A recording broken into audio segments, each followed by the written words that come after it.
Okay, getting my eyeballs blasted with vinegar. Go for it, I'm ready. It's either this side or this side. My eyes are closed. I can smell the vinegar. Open my eyes. God damn!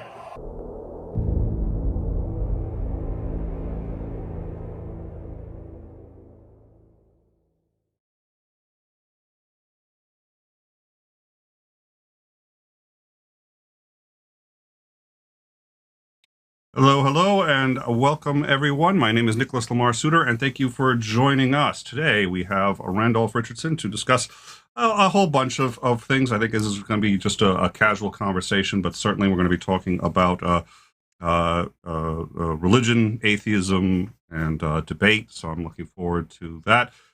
We're going to be doing a rundown tomorrow of all the news, and there's definitely some interesting stuff going on. And then we also have coming up 2 episodes of Nick in Time. We're going to be covering, and this is somebody had asked that we do this anyway because of I had been on Amy Newman's after show, which was a blast. I hope you guys will go check that out. We always have a good time over there. But I was over there, and somebody had been talking about faith and whether or not atheists have any faith, and what is Hume's problem of induction. So we have a Nick of Time coming out on Hume's problem of induction, and another one on lying. What constitutes a lie? How do we know when somebody's lying?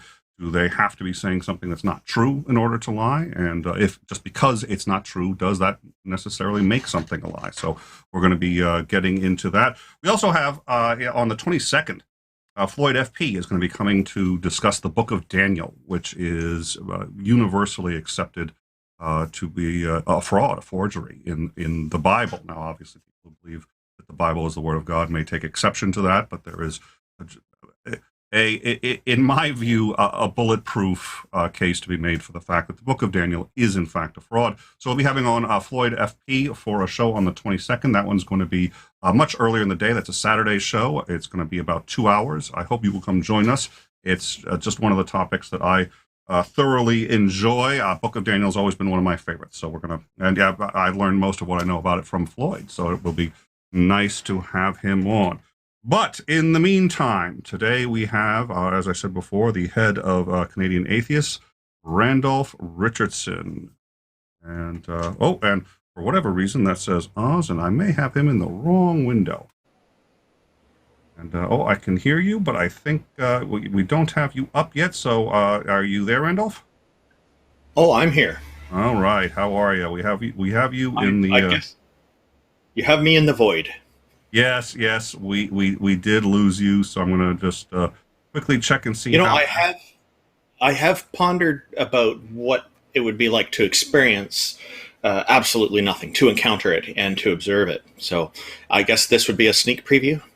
Yeah, and we have that debate. I will actually close that for now because we don't need to have the.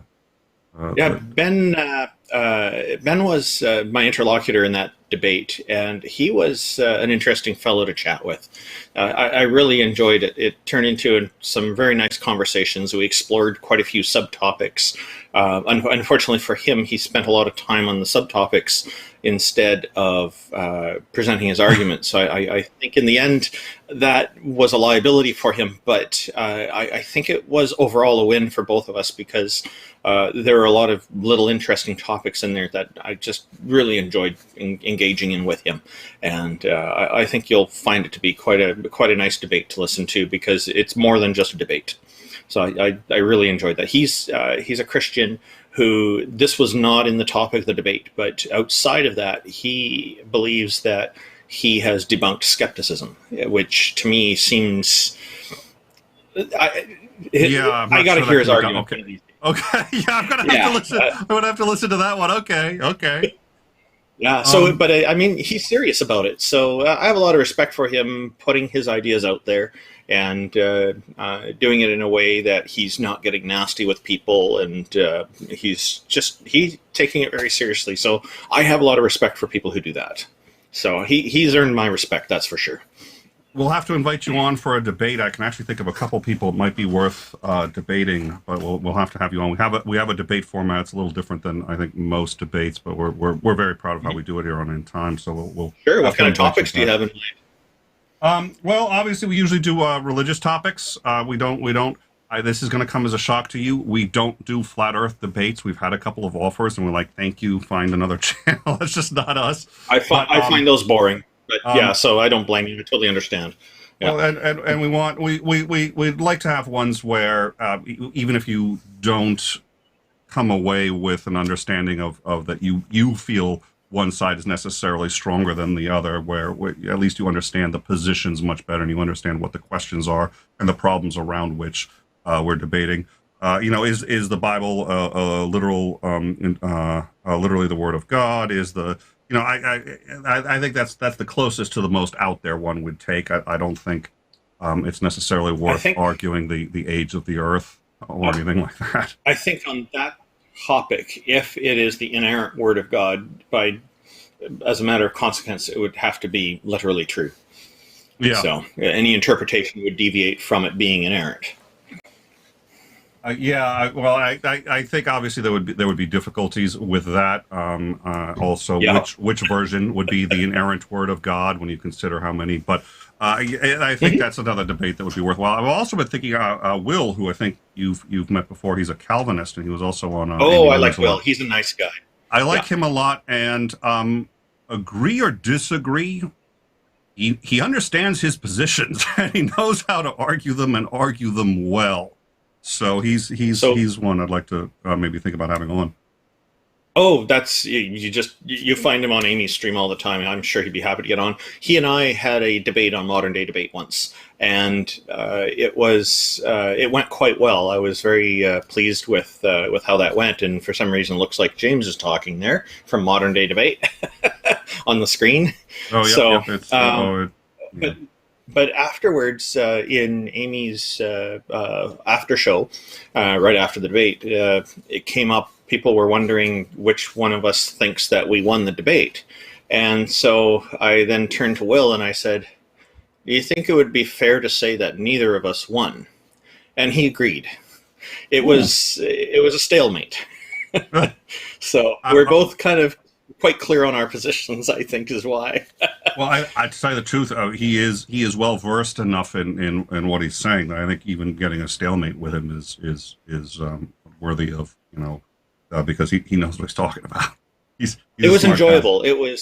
It was good, and I do like chatting with him. He's a very reasonable guy, and when he was going into a debate with an atheist, I gave him some tips and beforehand. So it's like you helped a Calvinist prepare for a debate against an atheist. Oh yeah. So I don't remember what the outcome of that debate was, but I don't know that atheist he was debating with, but I was just giving him some tips and things, and I'll help anybody out who I can. I think when the discourse goes back and forth, I'm quite happy with that, because when we're presenting ideas in these debates, what we're doing is we're creating more opportunities for progress in the long run. And so to me, this I call it the free exchange of ideas. And I think this is so important because where we've seen some of the most vehement opposition to ideas when they're discussed publicly and openly in front of an audience, the larger the audience, the better, I think. Then sometimes that results in inspiring other people to realize, hey, I know a solution to this. And then they can work toward that and it can benefit humankind, even though the interlocutors in the debate may not have anything to do with that bit of progress. They lit the fire that got that going. So that's important because we need to be able to examine and critique these ideas. And this is one of the big complaints I have about a lot of the people who promote religion is they're wanting to they want everyone to conform to somewhat of a political correct style where people don't criticize their deities. They can criticize anything else but their religion. And I find that problematic because it is an exception that's that kind of limits our intellectual freedom. So are you, where do you stand then on, for example, hate speech laws? Well, where there is a problem is if somebody were to come up and make a threat of violence. So they're going to come and threaten to harm somebody or to kill them. Then what I see there is that is communicating a plan to escalate something to an act of violence. And so that kind of thing should be illegal.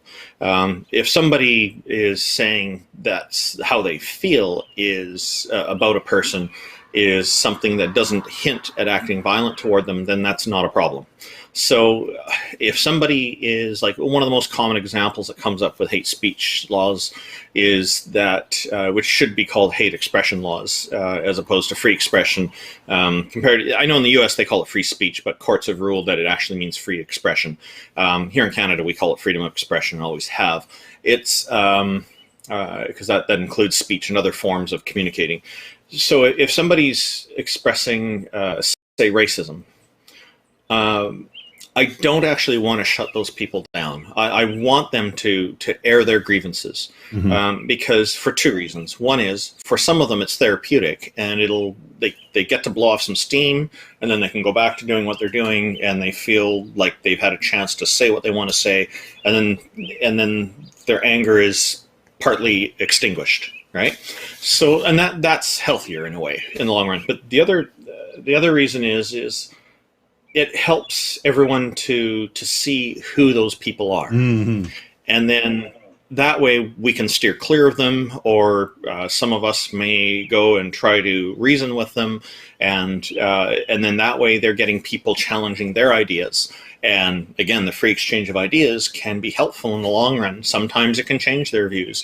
There's history, I forget the fellow's name, but he started hanging around with the KKK leader. He was a black fellow. Daryl Davis. He got invited. That's the one. Sorry, what was the name again? Daryl Davis. Daryl Davis, yeah. And he got invited to their presentations and to their events. It was very, very interesting. Yes, he did. Yeah. Oh, dear, did he. And there's a lot of good footage of him hanging out there with the hooded, and they're all there, and the Klansmen and the, what is it, the Grand Wizard? Yeah. Yeah. Now, that, to me, is a fantastic example of why... of justifying why freedom of expression is so important.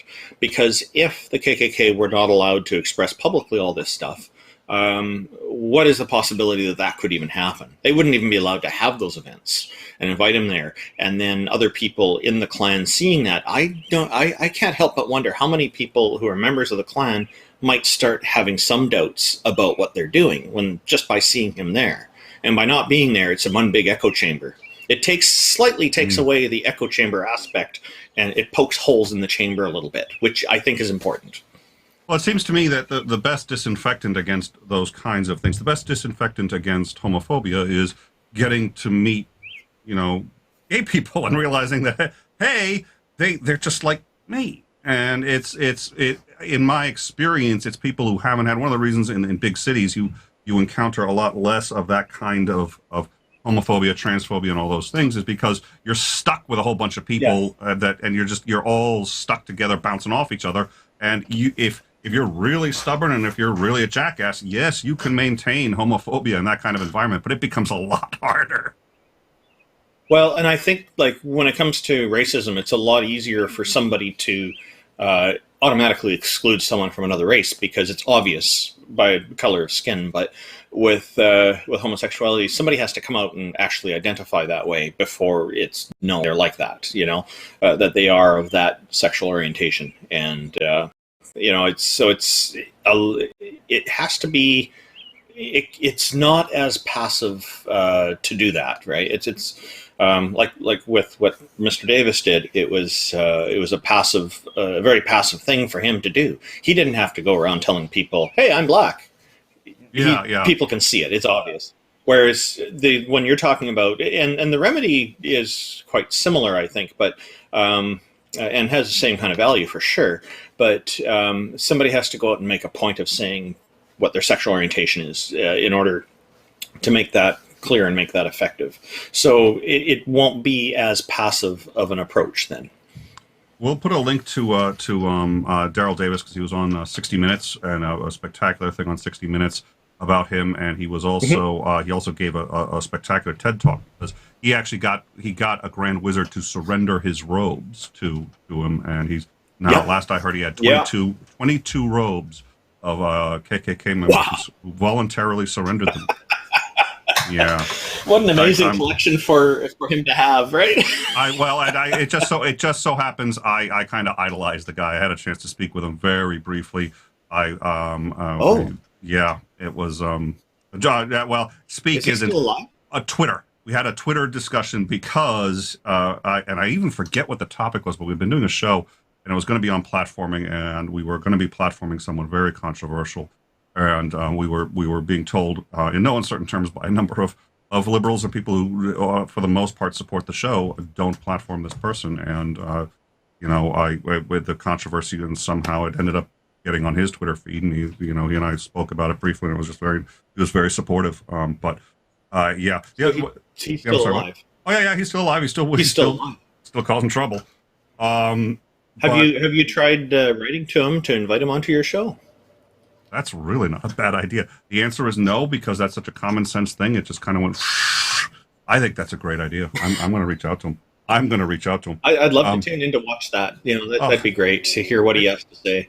Yeah. I get the impression our head mod is being a little smarmy with me. I could be wrong. Yeah. I can't see the chat. Controversy on in time. Say it isn't so. Yeah. Yeah, he's if anybody's trying to say hello to me in chat, hello. I can't see your messages right now, but I'll try to tune in later to read them. Yeah, Oz was here and he just bailed, but I'm thank you, Oz, for stopping by. The other one that I wanted to ask about, do you know who Chris Voss is? The name rings a bell. I don't know why. All right. This is a remarkable human being, a former FBI negotiator. And oh, yes, I know who he is. Yes. Okay, yeah. And so, I know who he is. Yeah, and one of the more remarkable ones, because he talks about how to get into somebody's head and how to negotiate and he would do K&R. So somebody in Brazil gets kidnapped, and he would negotiate their release and or their ransom to pay it. And what people would do is, a lot of these guerrillas, they have to have money. And so the way they get money is they kidnap preferably Americans or somebody from a wealthy country, maybe somewhere that's got insurance. They kidnap them, negotiate it's a business deal. It's just a product, and the product is the hostage, and you buy the hostage back. Yeah. They get the money they want. So that's kidnap and ransom. And what Voss was describing, and I want to say actually it was Guatemala, talking to a Guatemala group, and he was describing, first of all, talking to the father of somebody who had been kidnapped, and it's a marvelous. I'll link to that too. But he described getting in contact with the kidnapping, with the group that was doing the kidnapping, and he's talking to this guerrilla fighter, and the first thing that he says is, the guerrilla fighter says, "You have no idea what my problems are, and I'm not going to negotiate with you." He says, let me take a stab at what your problems are.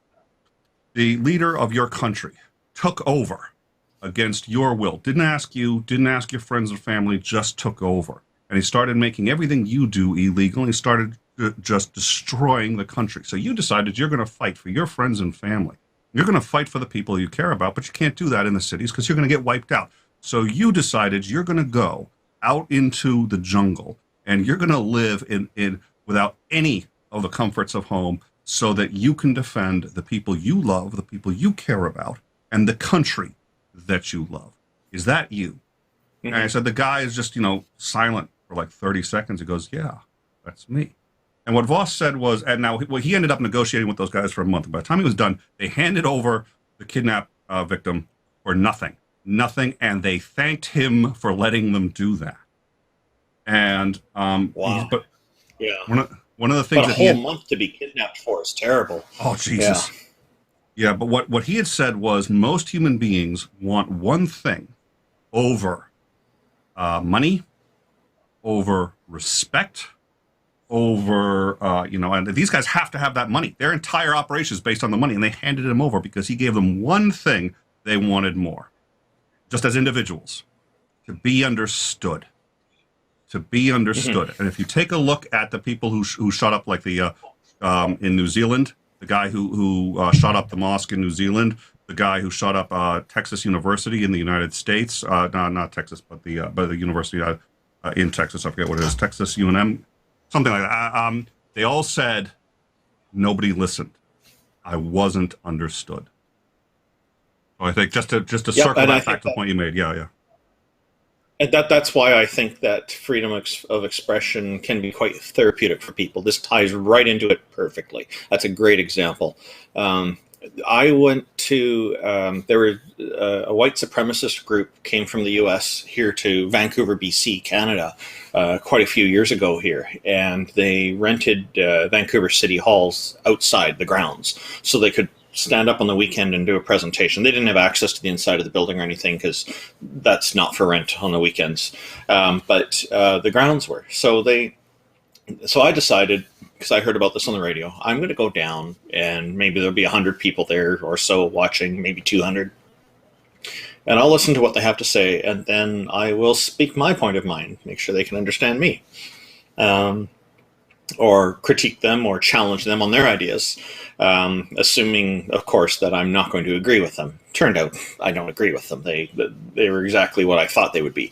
But when I got there were already at least 100 people wandering around before they arrived. I got there early because I didn't want to get stuck in traffic on the way because I know what traffic's like on the weekends there. So before noon rolled along, there were over 30,000 people there, all of them angry and opposing the white supremacists. And while the crowd size is overwhelming, it's police are directing traffic and all this because the roads are filled too. There's not enough room on the grounds for 30,000 people there. There was no smoke bomb there, by the way. The media reported and showed pictures of a purple smoke bomb in a very empty grassy area. There were no empty grassy areas there that day. It did not happen. And I was near that area where they claimed it happened at the time it happened, and it did not happen there. So the media, I don't know why the media lied about that. That was only one media outlet that was reporting that. All the others didn't. So I saw media lying in action, which kind of disappointed me. But what made me feel really, really good is that so many people had showed up to protest against racism. And it's like, if this had not happened, I would still not know that this is so important to so many people here. I already knew that a lot of people here would object to it, but I didn't know they would object so strongly. Now I do. Now I know that this it isn't just a matter of sensibility for people here. It is people will stand up and push back against it. And that makes me feel really good to be in a society that holds these values, people holding these values. I got a chance later on near the end of it, the late afternoon, just before they left to get close enough through this big crowd, because they circled around to the back of the building. And they were surrounded by police because the police are keeping space around them so that people don't attack them or anything, because some people were pretty angry, and it wouldn't surprise me if a few of them would start a fight with them, a physical fist fight. But I think most people probably were just wanting to yell at them. So people were asking them all kinds of stupid, ridiculous questions. And so I then asked him about what his opinion is about Section 15 of our Charter of Rights and Freedoms here in Canada. And I explained briefly that it prohibits racism and other forms of discrimination. Now, this is already in our laws, and it has been. The Charter of Rights and Freedoms has been in since the early 1980s. So his response, this is the leader, people start quieting down because they hear, oh, there's a serious question. And so the whole crowd is mostly quiet at this point. And then he answers that he thinks that it's a slippery slope and going on. So I was going to try to respond by telling him that it's actually been in our laws for a while. So we're beyond the slippery slope stage. Maybe you could talk a little more about why you disagree with this. But some people over to the side started chanting the F word, and so that was the end of that. But they went back to all the stupid questions. But I managed to ask him one reasonable question. So I gave him my card and said, if you'd like to have a chat on YouTube, I'd be delighted to speak with you more and find out more about your views. And he never got back to me. He may have lost my card, I don't know. But it would have been, I think, an interesting conversation. And yeah, he's presenting his ideas. I remember as like he has a way of presenting them that it sounds like he's being quite reasonable, his tone of voice, the words he's using, but then you hear the whack job idea and it's like, okay, all that's out the window. It's but that's the thing. I understood what he's saying, and I think for him getting out to the crowd here and getting to say that, he's getting understood. And when they walked away calmly. Now, some of his group got arrested because they were carrying weapons with them, but he did not, and the other parts of his group did not get arrested. They walked away freely. So. Well, so and before we move forward, we've got a troll in the live chat. His name is not only one. Nate Noodle Nate. Yeah, Nate Gumby. I don't know Gumby Nate, but he's in the Noodly Nate. Noodly, yeah. I'd ask the mods to deal with it, but I think they may be the ones that invited him. At any rate, I'm okay with trolls. If they have some troll questions, I'll answer them.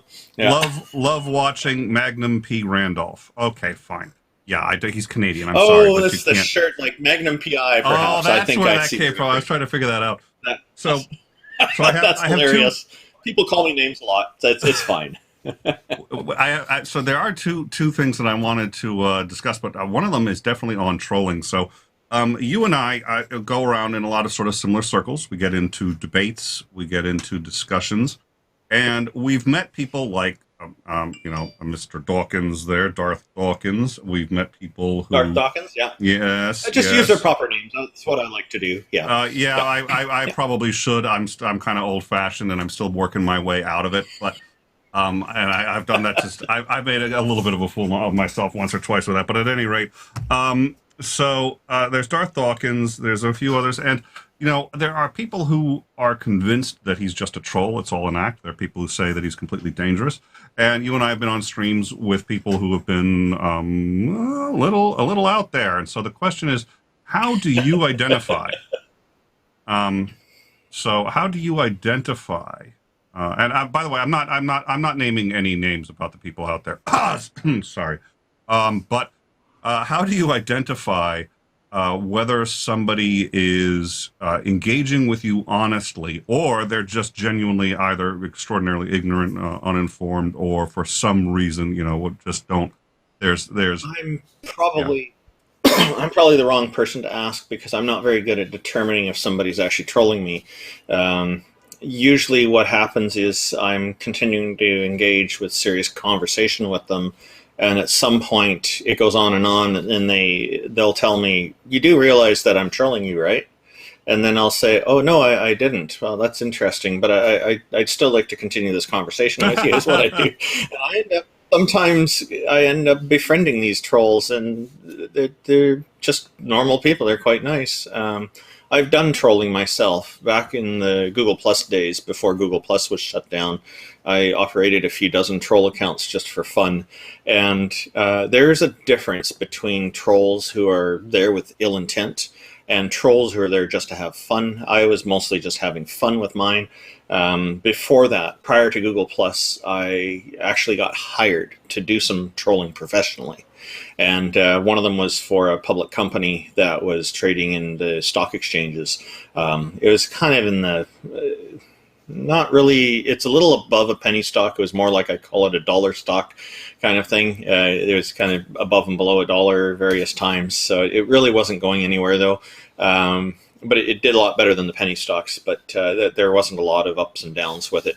Nothing really that anybody could make any serious money from, I think. But the directors are trying to steal some intellectual property from the company, some of the directors there. And so I got on and on one of these forums and started. I used some kind of a name referencing something like Dirty Laundry, and I got in there and I see the other directors who hired me. They gave me information about what's going on, and then I would come up with questions about that, and then my follow-up questions. It drove them crazy. There was one point. The most fun I had with this was. there was a meeting where they had covered a whole bunch of topics. And it was a nighttime meeting, which was kind of unusual because usually these meetings were happening in the day, but they started switching to a nighttime schedule. And so I the next day I said, well, I was driving around in my car and I have this new parabolic microphone and I'm driving along, and what do you know, there's a window there and it's got lights on, there's people in there, looks like they're having some sort of a meeting. So I point my mic there just to see how well it works. And this is what I heard. And then I kind of said this and this and this, and I couldn't quite hear everything clearly, but I got the gist of it. Anybody... it's this company. And then, wow, they got furious online with this, right? So they hired a security guard to go around the grounds. So the next meeting rolls along. And I got information again. I was never there. And then the next day I got on and I said... Oh, you are such a... Okay, never. I'm not going to say it because you're a nice guy. I'm not going to use the word. Okay. But I got on... Well, these guys were wanting to do something criminal, so I thought it was justified. And they ended up getting in trouble for this, actually. Later on, it was the Securities Exchange Commission got involved and investigated it, all kinds of issues going on.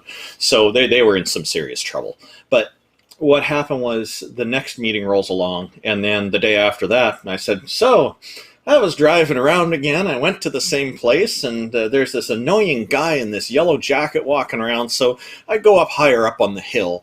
And then I thought, yeah, I wonder if my parabolic mic will work from this range. And what do you know? It does. And I couldn't hear quite. It was clearer when it was closer, but I could still make out what was being, and I spilled my guts again. Boy, they were just furious. They hired somebody to do a sweep of the office for bugs. One of them went and got himself some psychotherapy because he was so stressed out, and he was one of the bad guys. So it was like, it scared the heck out of them. And the people who hired me were just so happy with this. They thought that was brilliant, the parabolic mic thing. So, and then after that, there is an AGM, and the Securities Exchange Commission got invited to attend that. And there was one part where some people were handing out pamphlets beforehand to tell all the shareholders. There's one person only got like one share in the company and got up and stood up and said, I own one share in this company, and I've got something to say. And everybody's quiet. Got to listen to this person. You know it's going to be good. And so they aired some kind of complaint. And there was another part where somebody asked the directors, who's on the bad director's side, he said, have you seen this pamphlet? Like, you guys should sue them for slander for this. And then a lawyer stood up who sounds a lot like Johnny Cash, but kind of a higher voice, a cross between Jordan Peterson and Johnny Cash. And so his voice cuts through the crowd and carries, and he says, it's not slander. If anything, it's libel, except that it's the truth. And I always remember that line. It was the most exciting AGM I've ever seen. And so after that, the SEC investigated, and there were police investigations and things like that. It became quite a mess, but that was a heck of a lot of fun. I tell you, that kind of trolling work was the best work I've ever done. I'd do it again. I did another one that was quite good, and then there was another one that approached me. I turned them down because I thought what they were doing was not ethical. So I don't want to get onto the wrong side with these things, right? So yeah, and I'm curious how one identifies the ethics properly. But before we do that, we had a question because Titan is modded here. That's not by choice. YouTube updated its terms of service, and now every new channel has to mod Titan on. It's just not. We didn't want him to have a wrench. So just to answer the live chat, he's not supposed to have a wrench. But I can't. I can't. It's Titan. I think he's a good guy. It's so as far as identifying if something's ethical. So what I would do is I'd ask them what's going on with this, and I'd want to know what's. I need to know what it is I'm doing before I engage in that kind of work. And so I would look at what the facts are, and then I'd do my own checking into it afterwards as well, and try to find out more. And it looked clearly to me with this first one I was just telling you about that there was a serious problem there. And looking at the minutes of meetings and things like that. So because that's all public information, so I could do that. So there isn't, unfortunately, just one way to tell if something's ethical. Ethics and morals are quite subjective. So, I don't want to be picking on people who are, of course, innocent and really aren't causing any problem. That's not what I would want to do. So, I think one has to just really be very careful when they're trying to determine if something's ethical, because there's so many different points of view on what's right versus what's wrong. Like, for example, you see politicians who are highly capitalistic, and they will justify, in their minds, getting rid of social programs because you can't measure the profitability of a social program. And they're missing the point, in my view. So I don't think that's an ethical way to make decisions. I think it's a capitalistic way. So it's correct in the principle of capitalism, but it's not correct in terms of ethics, not correct in terms of social responsibility. Because to me, this boils down to what is the fundamental role of a government.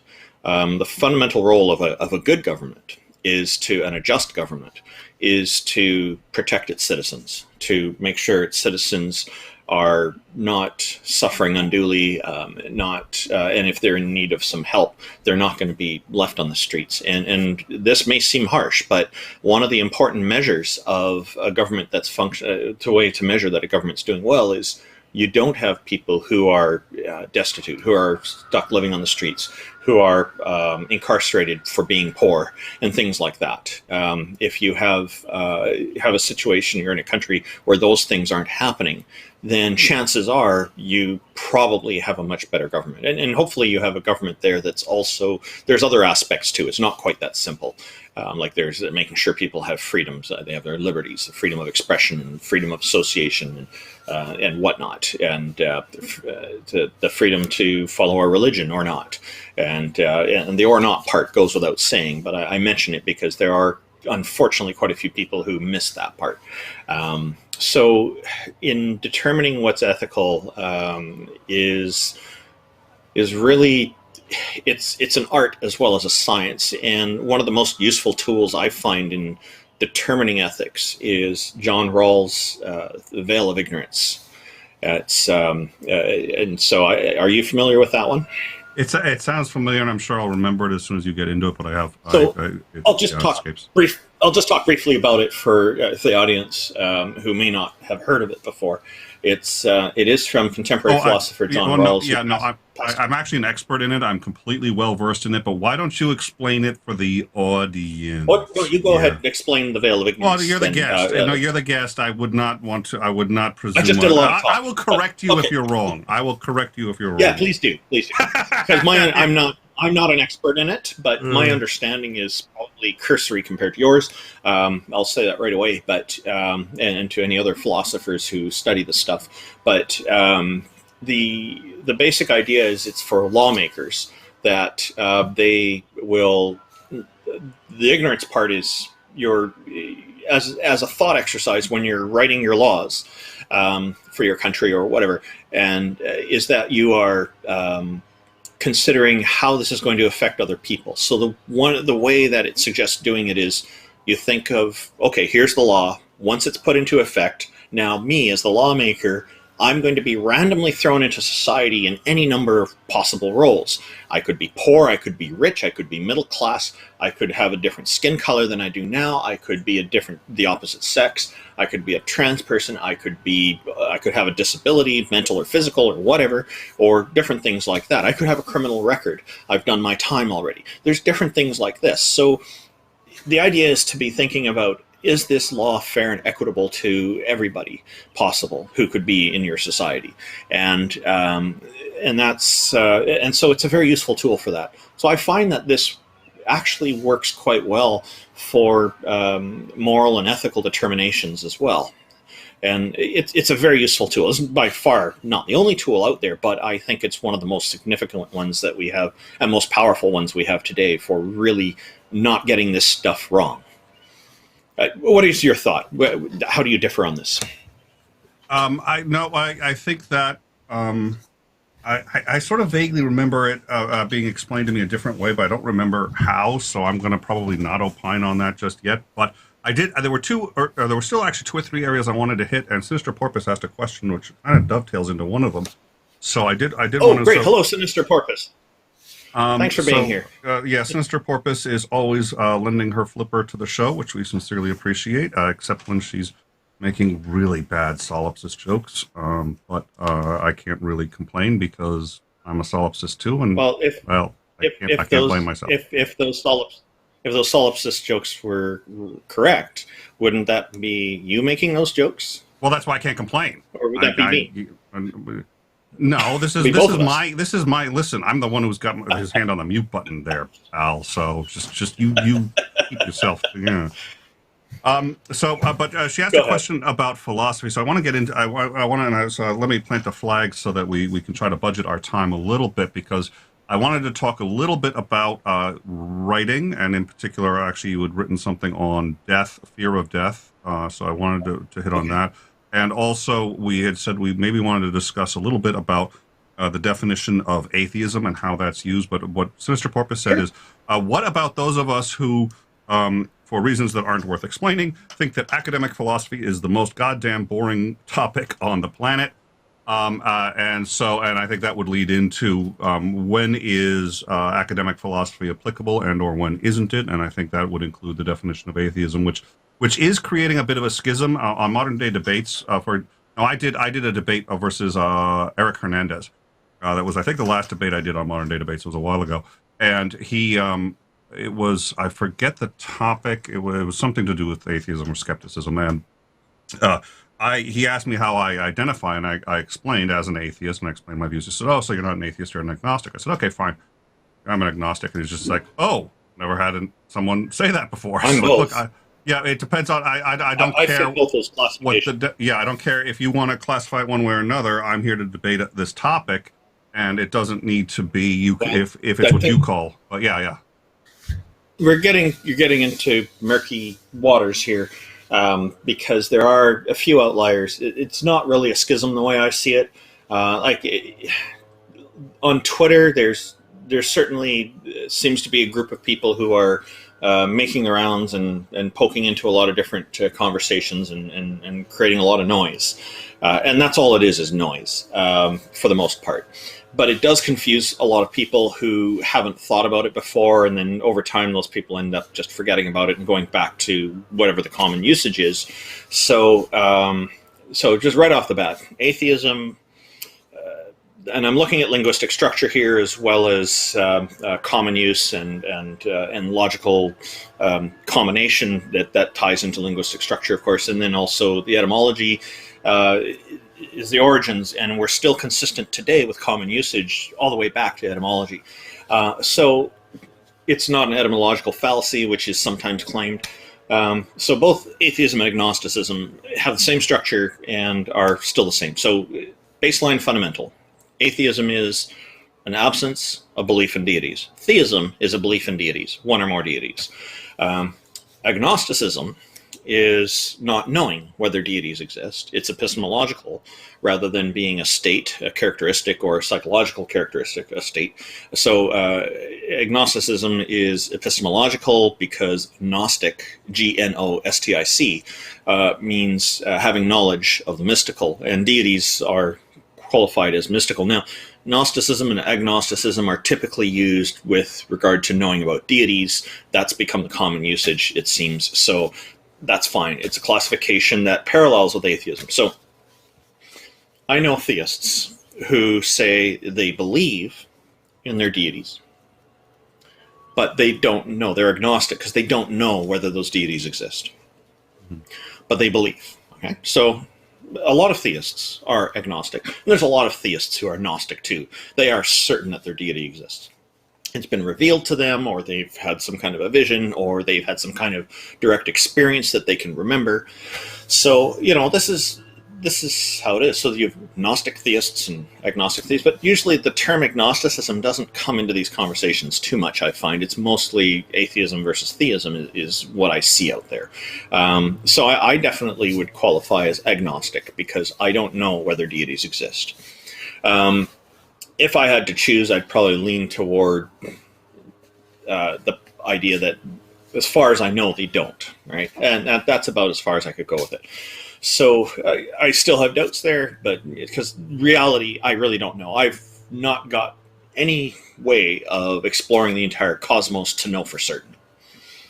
So as far as the state goes, the state of believing or not believing, so with atheism, it is not epistemological. It is about our state of whether or not we hold a belief in it. So I'm an atheist because I don't believe in deities. Now, if I was to hold a belief that deities don't exist, then that would fit into the anti-theistic kind of attitude. So I put that in that category, which a lot of people do. And some people say, oh, well, that means you're anti-religious as well. No, look at the term you're using, anti-religious. And with the Canadian atheists, the people I meet over time, I'm finding that there is a trend, it seems, that more and more people who previously called themselves anti-theist and really mean that they're anti-religious are now adopting the term anti-religious and not calling themselves anti-theist anymore because they're only just atheist. So to me, these are very simple, straightforward terms: atheist versus theist, and agnostic versus Gnostic, two separate classifications, and it's real simple and straightforward. The original wording fits with all this too. So that's what I go with. Now, you're asking about academia. Well, yeah. Is academic philosophy important? Do you think in any meaningful way? Is it just people contemplating their navels? Do you think the average person should understand at least the basics of it, or nah? Well, I think when people get out of their armchairs, it's more difficult to see their navel, so they end up focusing on the rest of the world. They jump into academia, and I think academia has a huge amount to offer to the world. And so academic philosophy, there are many different disciplines of philosophy. So there's, to paint a broad brush onto philosophy and say it's not useful, I think would be a mistake. Philosophy, as I understand it, works really well when there is a lack of consensus on things. It tends to encourage a lot more discourse, a lot more of the free exchange of ideas, as I call it. And that is, again, ties into why I think free expression is useful. Now, where academic philosophy applies is in the field of academic philosophy. And what I'm seeing in social media like Twitter is that these outliers who are trying to confuse terminology, and some of them will even claim that we're rewriting the definitions. We're not. We're using the standard definitions here. That they're taking it and say, well, it's a philosophical term, and they're saying, okay, so it's a philosophical term, so you have to comply with philosophy. Well, that starts to try to indoctrinate it, and I disagree with that. It's not, I don't think atheism is a term from philosophy. I think that atheism is just a general word that is fairly well known throughout the world. And it's quite well accepted this way in common use. So to turn around and say philosophy has some kind of authority over what it means is wrong on two counts. One being that count, that it is not intrinsically an academic term or a philosophical term. It is just a normal word.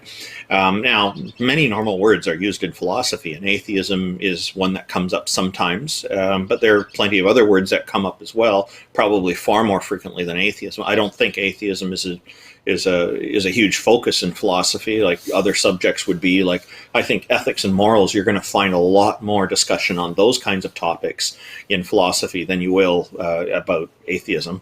And I think that's fine, because there's a lot more to ethics and morals than there is to atheism, because ethics and morals are a lot more complex, and there's a lot more contemplation that can arise from that. The other reason is that I think it's problematic to say that philosophy defines it is because there's variation. There isn't consensus, from what I can tell, on what the words mean. And when I take a look at, for example, Stanford Encyclopedia of Philosophy, that definition there, when they have an article there that talks about what atheism is, and it has a recommendation which may apply in philosophy within Stanford, but that doesn't dictate it for the whole world. And they even acknowledge in there what the common usage is. So it kind of hints at that they are in their own academic environment deviating from what is common usage, which I think adds confusion. And I noticed that the papers that do talk about it actually define the deviation that they're utilizing. So to me, that's just further confirmation of acknowledgement of the common usage and the standard definition being absence of belief in deities. And the reason I use the word deities rather than God or gods is because deity is a sex-neutral term and includes goddesses, and for the most part, I think they're pretty much the same other than sex. So, or some people might call it gender if they're trying to be politically correct. So now you had said that death is, or fear of death is one of the biggest problems to sort of overcome in terms of why people are staying with religion and having a difficult time leaving. Well, I don't know if I said that exactly, but I did identify that as a definite concern for many people who I've noticed, like people who have left religion, have told me, and I've seen messages online writing about it, and I've heard people talking about it on YouTube and on the radio programs and in conversations in group meetings that we've had. Not everything happens online. There's a lot of stuff happens in the real world too that online echoes. Where people are saying that one of the biggest things for them to really get over is this fear of death.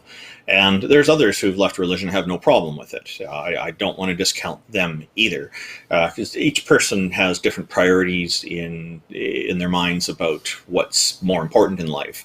And some people are quite comfortable with coming to terms with death where others are not. What I do see as a problem is that religion seems to be, the people who promote religions very often are exploiting this fear of loneliness and this fear of death.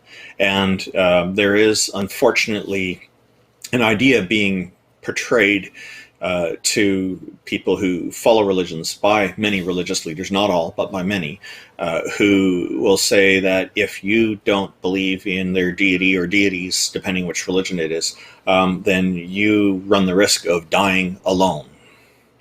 So, as if this is a bad thing. Now, we're social creatures, so we don't want to be alone. And so if your competition is another group, that another demographic, that and you can depict that other demographic as being very lonely, being a bunch of loners, then that other demographic is going to be less attractive to who you're presenting that idea to. And the dying part just makes it really create a lot of worry and stress for people. And part of the trick there is that they will tell people, well, in the afterlife, which to me is an assault on the definition of death, because death has a characteristic of finality that they are taking away. They need a different word for it rather than maybe recycling or something, instead of they call it the Great Recycling. I'm serious, because to go. Yeah, I figured you may be, but it was a unique turn on the ear. So I was just like, and yeah. So, but when you think about it, there's like, I hear them saying death isn't final. Well, wait a sec. No, in my view, it is. Death means that's it. You're done. You're finished. It's over. There's no more. So instead of trying to misdefine death, how about using a different word? I know religious leaders are not going to go for this. They enjoy controlling the narrative on this word because it's very effective for them, and the concept of death, they're able to exploit that by saying there's more after you die. And so this is how they hook certain people in. And it's not the only way they're hooking people into it, but it's one of the many things that they do. And I think it's unfortunate because they don't know for certain, but they're claiming it is. And you mentioned something about lying earlier. Does lying require false information? I think it requires intent to deceive. I don't think it necessarily requires the information be false, because a person could be telling the truth and not know it.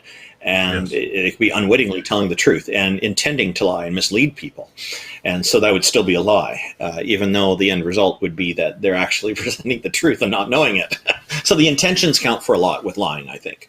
So I think that's, and it's very telling when you see all these people they're using scare tactics and guilt trips to manipulate people to believe it. And that tells me that that's not an honest approach. Like Pascal's wager, Pascal's gambit seems to be a much more honest approach, even though it's still gambling. And the thing you got to remember about gambling is, and I've said this on Amy Newman's show, is that the problem with gambling is that, especially at established places where you can gamble, such as casinos and whatnot, is that very often the odds are stacked against the gambler. And it's the same with Pascal's wager, perhaps, or Pascal's gambit, as it's originally called. So at least with it, all it's saying is, if you believe in a deity, then you're not taking that chance of being punished for that after you die. But of course, the usual problems with it are that you have which deity is the correct one, and all these kinds of popular views on it. To me, what I look at as well is where things seem to turn sideways is after somebody has accepted the gambit and decides they're going to believe, so they're not taking the chance. Then comes the upselling, and you've got to do more. Now you have to donate money. Now you have to go to church. Now you have to do all these other things. But that's not what Pascal's wager was about. It didn't say you have to do all these things. Where did all this suddenly come from? Is this, you're telling me there's more now? Wait a sec. Okay.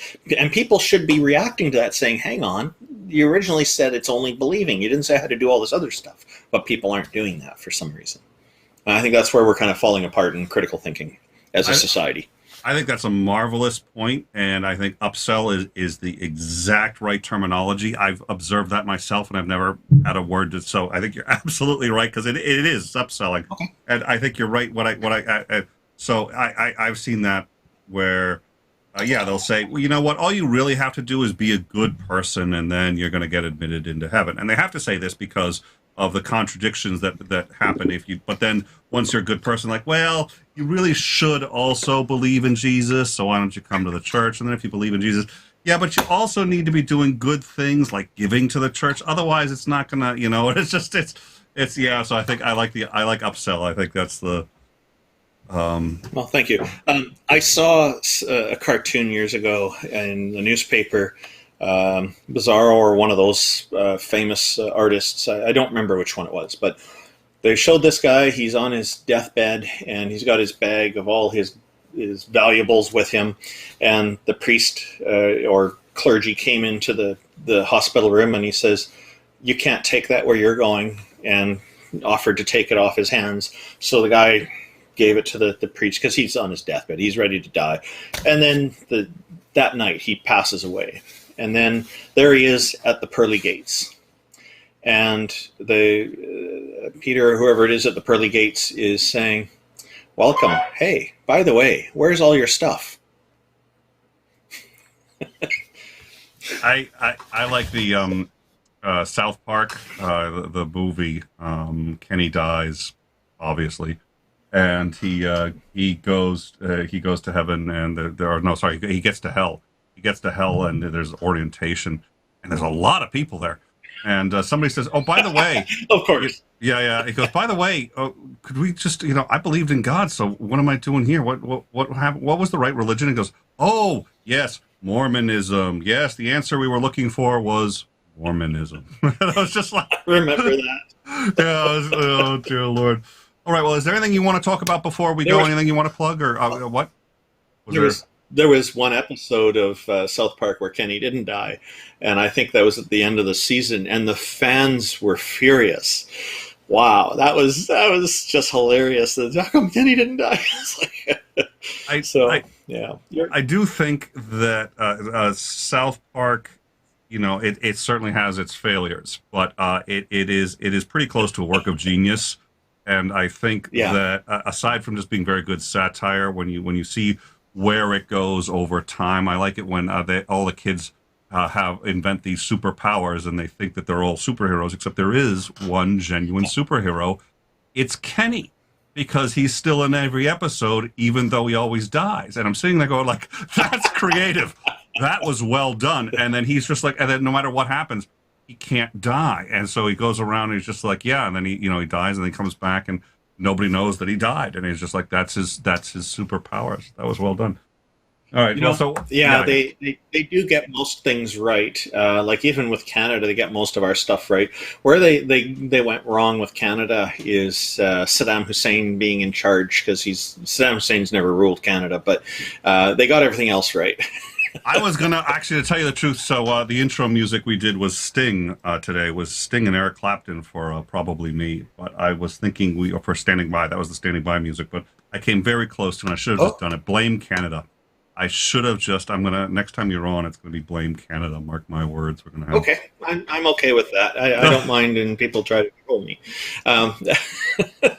You also asked at the beginning. You mentioned something about do atheists have faith, and if you'd like to get into that just a little bit, I'd be happy to. We're going to have to wrap it up soon, but if we can do it in in about 5 or 10 minutes, let's. I would love to. Let's sure. Hit that. Yeah. So you mentioned that you wanted to talk about it on a future episode, but what I would say is definitely many atheists have faith in different things, just not in deities, and that's the only difference. We have faith in our kids doing well in school, and then we find out the results of the tests to know whether or not that faith was properly placed. And that's an easy example from a parenting perspective. So that's pretty much all I have to say on it for you. There's an answer for you. Well, just because because we do have a Nick of Time coming up too, and so Nick of Time is another one of our shows, and it's where I get the original idea was I get 1 minute to talk about an idea. That's not going to happen. Mm-hmm. That's just not going to happen. So it's 15 minutes or less on a specific topic. This is Hume's problem of induction and faith. But I think the faith that you're talking about, speaking of definitions, because I usually try when I'm in a debate, I try to let the other side define the terms that they want to use, and I say I'm going to define the terms as I'm using them, and that's I'll define what I mean when I say atheist. You define what you mean by faith, as long as they don't change it. And what they do is they're like, okay, by faith I mean trust from evidence. I've seen some evidence, and so I trust in it. I have faith in it. I was like, okay, fine. But then they will shoehorn blind faith, and they will shoehorn in like, what is it? Doubting Thomas, who comes to Jesus and says, well, Jesus, I finally now really truly believe. And he goes, you believe because you've seen. Blessed is he who has not seen and believes. So the idea of blind faith when you haven't had the evidence, that's Jesus is crystal clear. That's what he's looking for. So, and the argument that I make is that atheists do necessarily have to have that, and it's what in philosophy is called properly basic beliefs. You cannot function without having some unjustifiable faith that comes essentially from Hume's problem of induction, although there's a couple of other.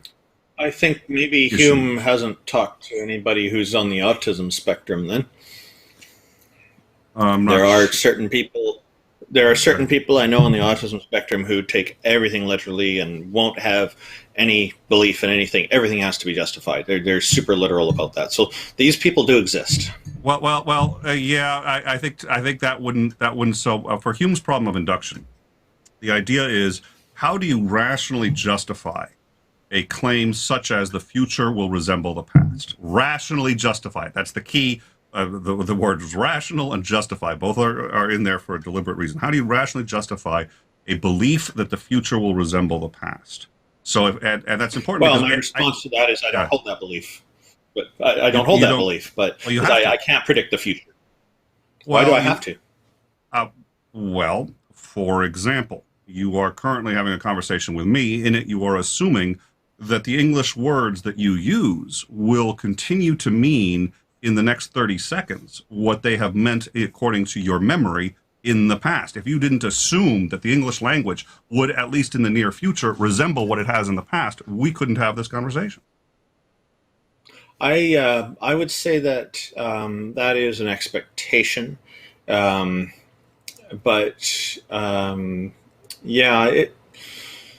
I guess you could say that could qualify as a faith in that respect. But I think, like, when somebody's talking about the future, it's like maybe I would expect that it's far more distant in the future rather than an immediate future, because you look at things like kinetic forces and momentum and things like that. There's a certain momentum that carries things through. You see water coming through the ocean, a giant tidal wave. You know it's not going to just suddenly stop, because that's just how science works. Even if something hit the planet pretty hard, those waves have their own momentum, and they're still going to carry forward for a certain amount of time. For the next 30 seconds is pretty. It's most likely going to be what we can predict. And that starts to delve into the scientific side of things. But yeah, I guess it's possible. I can't rule out 100% that something else could happen. Something else could intervene. A plane could crash and just before the waves, and then the wave's path is interrupted. So yes, those things could happen. So the faith could definitely be shaken in that regard. Well, and Daryl Frost says, because the laws of physics are consistent and deterministic. Well, they are right now.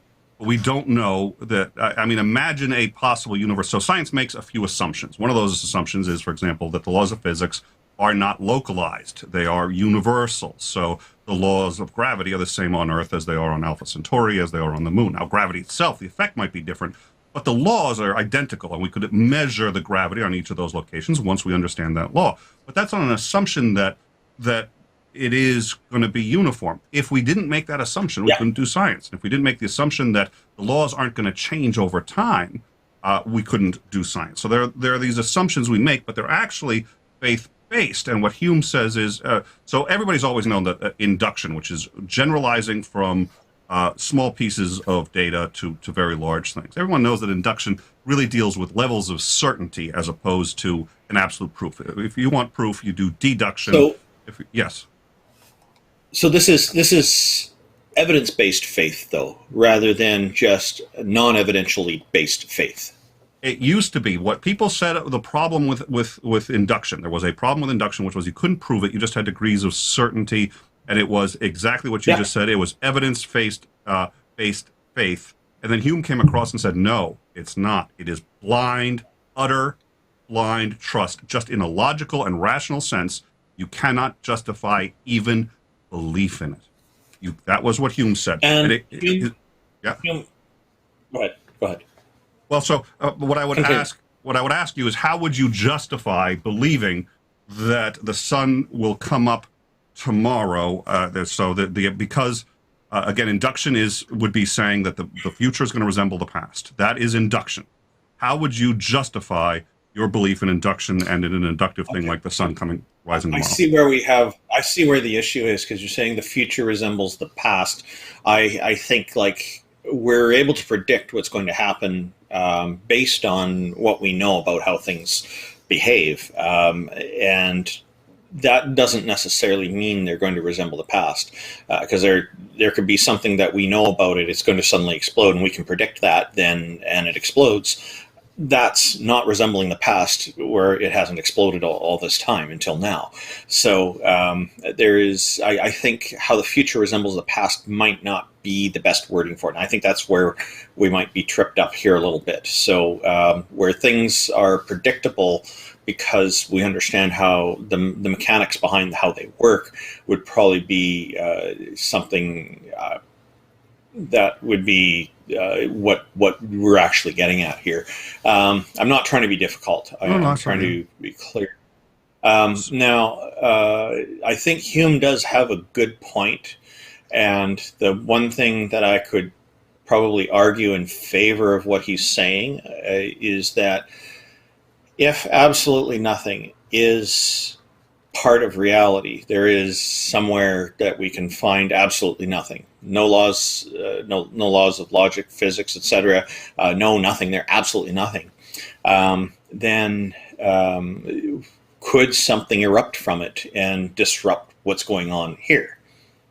Why not? Can we rule it out? No, because it's absolutely nothing. So this could be something to support what Hume is saying. Well, not only could you not rule it out, though, what his point was you have no rational justification for saying that it is less likely or that events will continue as they are, the laws of physics will continue unabated. Yeah. You have no rational justification for saying that that's more likely than not going forward. And this ties into the mysteries of the universe that continue to be mysteries, such as absolutely nothing. Yeah. All right, so that's if we're doing. Is it in existence somewhere? Yeah. We're doing a nick of time on that for anyone who wants to understand the problem of induction. The most common that I like, the most common defense, of course, is, well, the sun's risen for 4 billion years on this planet, so I'm reasonably sure it's going to rise again tomorrow. But of course, the second you say that, you're using induction, which is circular reasoning and begging the question, which is why you cannot rationally. Now, here's what I got to say about that. Oh, yes. Here's what I got to say about that. If I make that prediction and I'm wrong and the Earth gets gobbled up by the sun tomorrow morning, who's going to know? I was wrong. Yeah. This is where Porpoise, this is where Porpoise is going to be like, you see, this is why academic philosophy is, she's going to be completely on your side on that one. All right. So is there anything you wanted to plug before we go? Anything that you wanted to let people know where they can find you, what it is that you're... Cheers to the audience, and thank you for having me on. People can find out more about the Canadian Atheists at www.canadianatheists.ca. I'll also be doing a call-in program with Neil, the 604 Atheist. He and I will be hosting a Canadian-focused call-in program. We will welcome callers from all over the world, of course. And we're most likely going to steer away from politics, because politics don't seem to make anybody happy, and we want people to enjoy the show. So we'll cover pretty much every other topic, though, and pretty much all other topics. And so you can find out more about TNT, True North Talk, at www.truenorthtalk.ca. I'm also promoting a campaign to normalize atheism. We're starting with Canadian Society, and my hat's off to Oz. He's done tremendous support for this campaign by taking it as his own and promoting it in his own way as well, consistent with what we're promoting, which is fantastic. I really appreciate what he's doing with this, and there's many others who are promoting it as well. It is you can find out more about this campaign at www.normalizeatheism.ca. Both True North Talk and Normalize Atheism are subprojects of the Canadian Atheists. In the near future, once the pandemic becomes more stabilized and it can be considered to be safe enough for people to start gathering again, the Canadian Atheist is going to be putting regular events up, and we have a number of ideas, a few of which are going to be quite pleasant surprises for people, so I won't be talking about them until we actually do them. But one that I will talk about a little bit. You are such a tease. Well, yeah. No, I am going to give you one. Oh, okay. One of them. One of them is So, but the others are definitely teases. That's right. But aside from the regular monthly gatherings here in Canada, but there's some other stuff that we're going to do, and one of them is going to be called the Atheist Interchange. We might still change the name, but that's what we have for now. Which will be like a convention. It's an event that will bring in hundreds of people. They can buy tickets and come in from anywhere in the world to partake in it, and we can listen to presenters. We'll have some people in to speak on various topics, hopefully prominent atheists and other people. And then what we also plan to do with this is to set it up where people can get pictures with these people, and people will be welcome to take their own pictures. And if we take pictures, we'll take pictures as well. And for a very nominal fee, people will be able to buy them. But we're not going to stop people from taking their own pictures as well. I know some of the events have been talking about doing that. We're not. We're going to make it free and open for people and try to make sure that the time's all scheduled for that kind of thing, so that people can generally get in there and get their pictures. That's what we want to be able to do, because a lot of people come all the way out to these kind of events and they want to meet and greet the presenters, even if it's only for 30 seconds or something. It means a lot to people to be able to do this kind of thing. It's all about connecting people, and that's kind of what we want to do, is make sure that this kind of thing happens well for people. So we have some plans to set all that up and set up a nice brochure that people can take as a keepsake and whatnot, that it explains what all the presenters are there to do. So So we're hoping that the pandemic will end soon. We've had these projects in the works, and we were actually ready to execute them early last year to start working on them. But then the pandemic struck, so we've had to put them all on hold because we don't want to be contributing to spreading COVID-19. And because people's health is more important than ideas. People are more important than ideas, I think. And ideas are helpful tools to us, but and very necessary. But the people are always more important, in my view. So, all right. Well, thank you very much. Thank you very much, Nick. We've dropped the. Oh, did you want to come onto our Discord? I'm going to have to go make sure my girls are off to bed. Then I can. I will join the Discord. So if Titan has dropped that, we also have dropped True North Talk and Canadian Atheists, and I'll make sure that those are also in the description. So thank you all for joining us. No, it's not a party at Randolph's house. That's for later. His address is. But at any rate. No, Discord. My address that's publicly known is a mailing address anyway. It's fine, but it's right on the Canadian website. Yeah. So the End Time Discord we'll have the in the voice chat or in the voice lounge. We'll convene there. Anyone who's got any questions for Randolph or who just wants to troll him, please join us. Like I said, we're going to have the Book of Daniel is on May 22nd. I think that's going to be fun. That's going to be Saturday. That's going to be, I think, starting at 2. We're going to cover the Book of Daniel with Floyd FP. Overtime tomorrow, we're going to do a rundown of the news for really the last 2 weeks because we weren't able to do an overtime yesterday, and try to figure out if Israel and Palestine are going to actually start. I mean, things are getting pretty heated over there, so we're going to see if we can figure out. I got to say, yeah. I've always enjoyed your live news coverage, the times you've done it. It's you cover it so well. You don't sugarcoat things. You're not exaggerating things. You're just telling it like it is. And one of the greatest things about the way you cover it is different than all the other news organizations is that you're answering people's questions as they put them into the chat. It's fantastic. So I find it educational because you've answered a few of my questions and explained, like the one with the U.S. politics and what's going on with them counting all the ballots just before January 6th hit and the riots started. And it was just so interesting because you're so knowledgeable on it. So you put on a great program with that, and I hope that gets more and more popular for you. Well, thank you. I sincerely appreciate it. I hope that we are moving that, actually. We're going to be moving that to another channel. I think that's going to help because even though it's like starting over, we got to remonetize that channel. The reality is there are people who really just love this kind of content and are less interested in the news, and people are more interested in the news. So the two kinds of shows are a little playlists. Well, we can. Playlist. I'm having good success with that. The thing is with the notifications, because there are people who don't necessarily want to get the notifications for breaking news all the time, and they're just interested in. So I think it's now, of course, you can turn it off, but then you're not going to get notifications for the. So that's why we're doing two different channels. We got playlists already. We got the Deacon, but at any rate, and I thank you very much for that. I did want to point out that. I think that works very, very well, and I think I am very proud of the job we do. But the real reason that happens is because there's a lot of people who really work their asses off. Bregwin, Maya, Titan, a lot of people who are on top of just modding, they bring that news, and then we curate the news, and they help with the curation process, and that's basically happening 24/7. And stuff will be dropping on our Discord late at night, and we'll just start curating it. And sometimes we're like, "Oh shoot, are we going to go live with this?" And we have that discussion all the time. And it's not just me, and it has to be a discussion with people who are because I can't watch the news 24/7. So it's a team effort, and it could not happen to the level that it does, which I'm very proud of, without the work of a great many people. So I wanted to do some shout outs, and they're also on the Discord, so you can go see, you can watch how we put the show together if you join the Discord. So I appreciate that. Thank you very much for that, Randolph. I really appreciate it. Thank you for joining us. Thank you.